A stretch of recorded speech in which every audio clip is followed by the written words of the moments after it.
Bien, vamos a continuar y vamos a ponerle un poquito de pausa a los eternos conflictos del papado con el resto del mundo y vamos a ver algunos incipientes, por así decirlo, elementos que pues en su momento pusieron las bases o fueron consolidando las bases para la reforma, ¿verdad? Y vamos a empezar a ver a Juan o a John Wycliffe, y él dice así: se me ha acusado de esconder bajo una máscara de santidad la hipocresía, el odio y el rencor.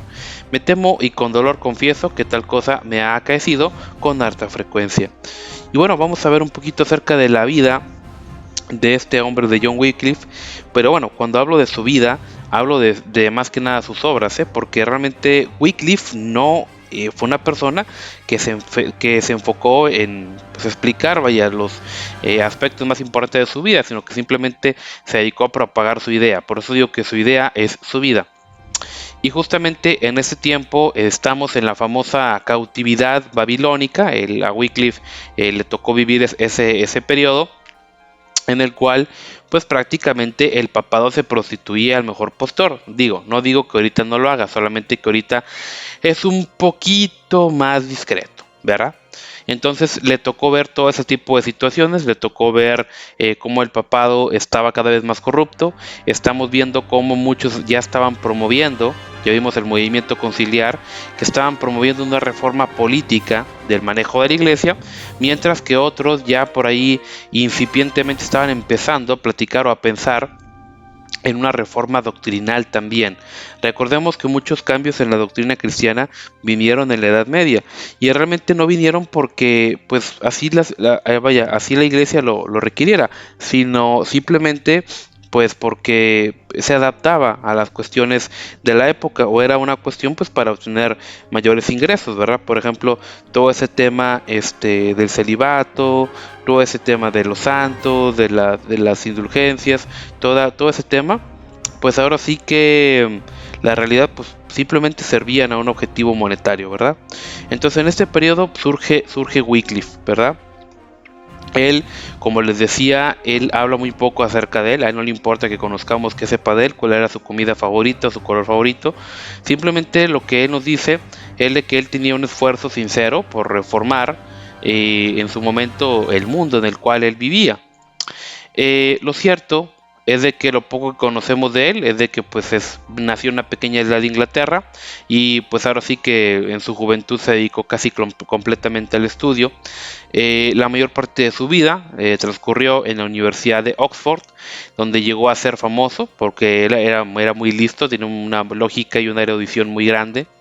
Y pues ahí mucha gente lo conoció como una mente privilegiada, dispuesto a seguir sus argumentos con toda perseverancia hasta sus últimas conclusiones y carente de humor. Eso sí, era muy seco, no tenía él capacidad de relacionarse con otra gente, era muy listo, pero pues carecía muchas veces de ese tacto social que a veces hace falta, ¿verdad? Entonces, en su momento, el arzobispo de Canterbury dijo acerca de Wycliffe, dijo, era un gran erudito y muchos lo consideraban un perfecto hígado. O sea, es decir, que le caía mal a mucha gente, pero sí era muy listo. Entonces, Wycliffe salió de la universidad en 1371 y se dedica al servicio pues, de la corona. Era la época en la que, pues, como les comentaba, había tensiones entre pues, el trono inglés y el pontificado romano, particularmente en lo que se refería a los impuestos sobre el tema del clero. Y Wycliffe sale a defender la corona, ataca la teoría según la cual pues, el poder temporal se deriva del espiritual, y en este contexto fue que él comienza a desarrollar sus teorías acerca del señorío, que platicaremos en unos momentos. Él en su momento fue enviado como parte de una embajada que discutió con los legados pontificios los puntos que se debatían, y como tenía una lógica muy inflexible y también tenía mucha falta de tacto y de sentido de la realidad política, pues esto lo hacía muy poco apto para la diplomacia y por lo tanto nunca lo volvieron a mandar a una misión semejante. Lo que sí es que se le usó como una especie de polemista, una especie de argumentador bastante demoledor, que el poder secular pues lo usaba contra sus enemigos de la iglesia. Ojo, él era parte de la iglesia, pero atacaba muchos de los privilegios de la iglesia.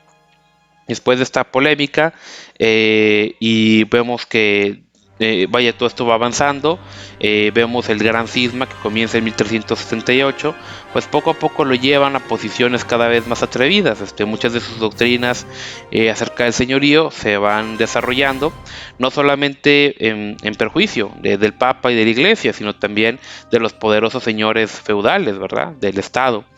De este modo, pues el poder, él dice que sí, el poder espiritual tiene límites, pero que también el poder temporal. Cuando hablo del poder temporal, hablo del poder del Estado.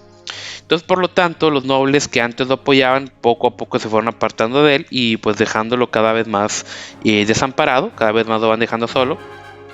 Entonces Wycliffe, pues él se contenta pues con regresar a Oxford, donde tenía muchos seguidores y admiradores, pero pues ahí se le iba cerrando el cerco, porque sus doctrinas acerca de la Eucaristía pues se oponían a lo que la Iglesia enseñaba oficialmente.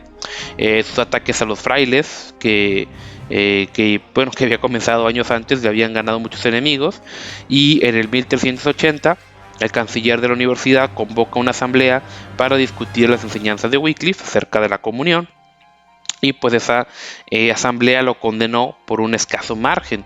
De hecho, pues todavía había muchos en Oxford que lo defendían, y las autoridades pues no se atrevían a tomar medidas contra él.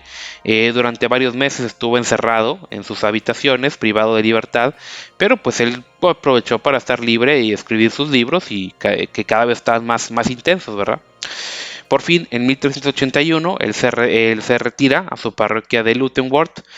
Fíjense, el hecho que Wycliffe tuviera una parroquia mientras se ocupaba de otros asuntos señala el grado que habían llegado los abusos de la época, ¿verdad? O sea, él tenía su parroquia, pero andaban otras cosas. Y incluso él mismo, vaya, que atacó los abusos de la iglesia, pues él también los llegó a practicar, no, aunque bueno, también no en un sentido extremo, pero lo cierto es de que aquí se puede ver cómo el abuso era algo bastante tradicional, bastante normal de la época. Por los años de su juventud había costeado su estadía en Oxford con los ingresos de un cargo eclesiástico, y más tarde, cuando pues tuvo algunos problemas económicos, cambió ese cargo por otro menos productivo, pues a cambio de una suma, o sea, es decir, vendió su cargo para obtener por el dinero. Digo, ahí se ve también lo que estaba en esta época. Ojo, esto pues obviamente es simonía, ¿verdad? Obviamente, en cuanto a la parroquia de Luttenworth, pues esta le había sido concedida por la corona en gratitud pues por los servicios prestados. En esa época había llegado a tal grado ese tipo de corrupción que quien no lo practicara, sin siquiera en una medida pequeña, pues realmente podría ocupar cargos en la iglesia. O sea, tenía que, o eras corrupto o eras corrupto, o sea, era parte del show. Y en 1382, cuando estaba en Luttenworth, sufre una embolia. A pesar de ello, continúa escribiendo hasta su muerte en 1384 a consecuencia de otra embolia. Y puesto que él murió en comunión con de la iglesia, se le enterró pues, en tierra sagrada. Pocos años después, cuando el concilio de Constanza lo condena, sus restos son exhumados, quemados, y sus cenizas fueron lanzadas al río Swift. Digo, bastante intenso el asunto, ¿verdad? Y ahora, Wycliffe empieza su carrera teológica siendo alguien conservador, o sea, es decir, él no quería quemar la iglesia ni destruir todo el sistema, simplemente él truena en contra de los abusos que se vivían en su época. Y lo cierto es de que él empezaba a dudar de las ideas medievales, por así decirlo, empezaba a dudar de algunos puntos bastante interesantes. En algunos puntos era bastante tradicional. Por ejemplo, él creía en la razón como revelación que nos dan a conocer la verdad de Dios, y no cree que haya tensión en ambas. Incluso él decía que pues por la razón se es capaz de demostrar temas como la Trinidad o la necesidad de la encarnación. Y conforme se fue volviendo más radical, Wycliffe reafirma, por así decirlo, afirma que esta relación entre ambos modos de conocimiento, y pues por lo tanto su oposición a las doctrinas generalmente aceptadas, se basaba tanto en que se oponían a la Biblia como pues en sus argumentos racionales. Cuando él se empieza con ese tipo de controversias que estaba en cuestión, sobre todo el tema de los tributos al clero y demás, pues su principal tema fue el tema del señorío, ¿verdad? Y bueno, ¿qué es el señorío? Que ya por ahí lo mencionamos. Lo que él decía es de que no hay otro señorío que el de Dios. Sí, o sea, Dios es el máximo señorío. Y que cualquier criatura tiene dominio o señorío sobre otra solo porque Dios se lo ha dado. Pero hay también un señorío falso e impropio, puramente humano. Que este, en lugar de ser verdadero señorío, es una usurpación. Y para distinguir entre ambos, la Biblia nos ofrece un ejemplo claro. Jesucristo, a quien pertenece todo dominio, no vino para ser servido, sino para servir. ¿Sí? Es lo que decía Wycliffe. Y de igual modo, el señorío humano legítimo es solo aquel que se dedica a servir y no a ser servido. Por ejemplo, las autoridades eclesiásticas, por ejemplo el Papa, si se dedican a imponer impuestos para su provecho y no servir, son ilegítimos. También concluye, en este caso Wycliffe, o constituye la usurpación el reclamar poder sobre una esfera más amplia que la que Dios ha colocado bajo nosotros. Por ello, si el Papa pretende extender su autoridad más allá de lo espiritual y aplicarla a cuestiones temporales o a cuestiones seculares, esta lo hace un tirano y un usurpador. Ojo, esto... cuando lo escuchan los reyes dicen, oye, excelente, bien hecho Wycliffe, bien hecho, esto nos gusta mucho, pero después, cuando Wycliffe empieza a también atacar el poder temporal, dice, a ver, sí, el Papa es un tirano cuando se anda metiendo en temas seculares, pero también los reyes y los poderosos, cuando oprimen a la gente, cuando usan el poder para mal, también esto aplica para ustedes.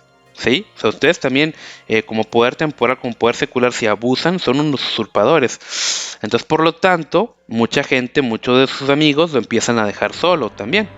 ¿Sí? Entonces, como, bueno, esto ya se ha vuelto vaya, el pan de cada día. Cuando algo no te gusta, Wycliffe es un hereje. ¿Sí? Siempre, ¿verdad? Siempre es lo de ley. Cuando algo no te gusta de alguien más, o cuando algo sientes que no, vaya, algo que no te convenía en aquella época, es un hereje, hay que matarlo, ¿verdad? Entonces, mucha gente dijo, bueno, ya Wycliffe atacó al clero, lo dejó muy mal parado, ahora lo declaramos hereje y pues ya le paró con el ataque a nosotros, ¿verdad? Lo cierto es de que Wycliffe, él nunca apoyó ningún movimiento revolucionario en contra del poder político, ¿sí? Por ejemplo, en la rebelión de los campesinos de 1381, Wycliffe no toma parte en la revuelta ni la alentó, pero muchos vieron que las demandas de los campesinos se relacionaban mucho con lo que Wycliffe había hablado, ¿verdad? Con el correr de los años, Wycliffe fue asentando cada vez más la autoridad de las escrituras por encima del Papa y la tradición eclesiástica. Él estaba de acuerdo con lo que Tertuliano había dicho, en el sentido de que las escrituras le pertenecen a la Iglesia y por tanto han de ser interpretadas dentro de ella y por ella, pero no estaba de acuerdo en que la Iglesia fuera lo mismo que la jerarquía eclesiástica, ¿sí? O sea, es decir, ya empieza este sentido de sola escritura, que la Biblia tiene la autoridad máxima. Y pues siguiendo a Agustín y basándose en textos del apóstol Pablo, llegaba a la conclusión de que la iglesia es el conjunto de los predestinados. ¿Sí? O sea, es decir, oye, la verdadera iglesia es invisible, o sea, es decir, son todos aquellos que creen en Jesucristo, más allá de algunos puntos por ahí en discordia o de algunas diferencias, ¿verdad? Entonces Wycliffe ya empieza a poner bases que en su momento la Reforma también tomaría, ¿verdad? Después, él decía que uno no podía seguir a voluntad ciega a nadie, ¿sí? Entonces, a base de tales indicios, no cabe duda que la jerarquía eclesiástica de su época, pues hay muchos réprobos, hay mucha cizaña entre el trigo, y que no pertenecían a la verdadera iglesia, y que por lo tanto las escrituras no les pertenecen. Y hacia el fin de sus días, Wycliffe declaró que el Papa era uno de esos réprobos y llegó a llamarle el anticristo. Entonces, si la verdadera iglesia era la de los predestinados y no la de los magnates eclesiásticos, y si la escritura pertenecía a esa iglesia, se seguía que era necesario traducir la Biblia al idioma vernáculo, hay que devolvérsela al pueblo, y fue por inspiración de Wycliffe y después de su muerte que la Biblia se tradujo al inglés, ¿sí? Fue también por esa misma inspiración que pronto el país se ve invadido por los famosos predicadores pobres o los lolardos, ¿sí? Ahora, las enseñanzas de Wycliffe le dieron a sus enemigos la oportunidad muy importante, muy buena, de declararlo hereje. Y concretamente uno de esos puntos pues fue la presencia de Cristo en la comunión. Como ya hemos visto a través de los siglos, desde los mismos inicios, la comunión era parte del culto cristiano por excelencia, y poco a poco se le empezó a dar un sentido mágico, místico, medio extraño, que no tenía al principio. Y en esta idea popular surge la idea de que el pan y el vino se convertían mágicamente, literalmente, en el cuerpo y la sangre de Cristo. Esta fue una de las controversias que platicamos en la época carolingia, y justamente en aquella época las supersticiones populares fueron rechazadas por los mejores eruditos, pero pues bueno, a pesar de ello continuaron propagándose, y ya en el siglo XIII, el Cuarto Concilio de Letrán pues promulgó la doctrina de la transubstanciación, según la cual al celebrarse la comunión, la substancia del pan desaparece y el cuerpo de Cristo ocupa su lugar, al tiempo que se conservan los accidentes del pan. Por ejemplo, accidentes me refiero a tamaño, color, sabor. ¿Sí? Lo mismo se decía del vino. Wycliffe decía que esto era una tontería. Digo, no con esas palabras, pero dijo que no. No porque quisiera restarle importancia a la comunión, o porque no creyera que era un símbolo, un sacramento. Simplemente, pues él decía que cuando el Verbo se encarnó, se unió un hombre, y esa unión no destruyó la humanidad de Jesucristo, y afirmar lo contrario, pues sería caer en el docetismo, ¿sí? Y de igual modo, lo que sucede en la comunión, que el cuerpo de Cristo se une al pan sin que este deje de ser lo que era anteriormente, pues ahí está el cuerpo de Cristo, pero de manera sacramental, misteriosa. O sea, sí está la presencia de Dios ahí, pero es un símbolo, ¿sí? En cuanto a si el cuerpo del Señor está también presente para quienes reciben la comunión sin fe, o si depende de la fe, Wycliffe no lo expresó claramente, ¿sí? Solamente en lo que se refiere al modo en que Cristo está presente en la comunión, esas opiniones de Wycliffe se asemejan mucho a las que más tarde sostendría pues Martín Lutero, ¿sí? Ojo, después veremos también otro punto muy importante, que es la parte de los lollardos. Las doctrinas de Wycliffe hallaron expresión en el movimiento de los lollardos, un término despectivo que deriva de una palabra holandesa que significa murmuradores. No sabemos que el Wycliffe los lanzara a la predicación, pero él todavía estaba en vida en Oxford, y varios de sus discípulos se dedicaron a divulgar sus doctrinas entre el pueblo. Al principio los lollardos eran personas que habían estudiado en Oxford bajo Wycliffe, era gente aristócrata, era gente de dinero, de poder, más que masas populares. Y parte de la obra de estos primeros lollardos consiste en traducir las escrituras al inglés, según pues lo había recomendado Wycliffe, y en recorrer el país predicando. Pero en 1382 el arzobispo Guillermo Courtenay logró que la Universidad de Oxford condenara a estos lollardos, y a partir de entonces muchos de los primeros miembros pues lo abandonaron. Algunos de ellos llegaron incluso a perseguirlo. El resultado fue que el lollardismo, que al principio era un movimiento académico, un movimiento aristócrata, se vuelve cada vez más de las clases populares, aunque todavía había gente de la nobleza y el clero, Pero pues las doctrinas del lollardismo eran claras, eran muy tajantes. La Biblia debía ponerse a disposición del pueblo en el idioma vernáculo. Las distinciones entre el clero y el laicado a base del rito de la ordenación eran contrarias a las escrituras. Recordemos que antes pues no había mucha diferencia entre quien servía en la iglesia a los congregantes, pero pues obviamente la iglesia, el clero le empezó a meter cada vez más y más separación, ¿verdad? Entonces, vaya, esto es lo que en su momento los lollardos empezaron a criticar, empezaron a condenar, y decían de que pues esto teníamos que volver a una raíz más bíblica, ¿verdad? Y también él decía que la función principal de los ministros era predicar, y tener cargos públicos debe estar prohibido porque nadie puede servir a dos señores. Y esto es cierto, o sea, es muy cierto esto. Nadie que ostente un cargo religioso puede tener un cargo público. Además, el celibato de sacerdotes, monjes y monjas era una abominación. Y es cierto, eso sí es cierto, que producía simplemente inmoralidad, aberraciones sexuales, abortos e infanticidios. El culto a las imágenes, las peregrinaciones, las oraciones por los muertos, la doctrina de la transubstanciación era pura magia y superstición, ¿sí? Y ojo, aquí está con ganas, está muy bien esto. Más tarde, el movimiento se fue apartando de sus raíces académicas y había en él cada vez menos personas capaces de orientarlo, y empezaba a haber cada vez gente más con ideas más locas o más extrañas, ¿verdad? Después empieza la persecución. Los Lollardos, donde aún había nobles, tratan de inducir al parlamento a cambiar leyes con respecto a la herejía, pero pues no lo logran, y la mayoría de ellos a la postre pues se retractó y volvió al seno de la iglesia oficial, por miedo, obviamente. Unos pocos persistieron, y en 1413 Sir John Oldcastle dirige un fallido movimiento rebelde. 3 años después, este hombre fue capturado y ejecutado. A partir de entonces, el lollardismo casi desaparece por completo entre las clases pudientes, pero continuó expandiéndose entre los humildes, que se volvió cada vez más radical, hay que hacerlo notar. Y cuando en el 1431 se descubrió una nueva conspiración, donde no solamente había que reformar la iglesia, sino también derrocar al gobierno, pues ahora sí que empezó una persecución más intensa. Los lollardos nunca llegaron a extinguirse, y a principios del siglo XVI el movimiento cobra nuevas fuerzas y el número de mártires aumentó considerablemente, ¿sí? Lo cierto es de que el remanente lollardo, que era considerable, se confundió con los primeros protestantes. Por tanto, aunque los sueños de Wycliffe y sus primeros seguidores quedaron temporalmente frustrados, a la larga sí se cumplieron en la Gran Reforma, que sacudiría no solamente Inglaterra, sino toda Europa en el siglo XVI. Pero aún antes de la Reforma habría que hablar de que las enseñanzas de Wycliffe hallaron un eco en la lejana Bohemia, en un hombre llamado Juan Hus, del que trataremos en nuestro próximo capítulo.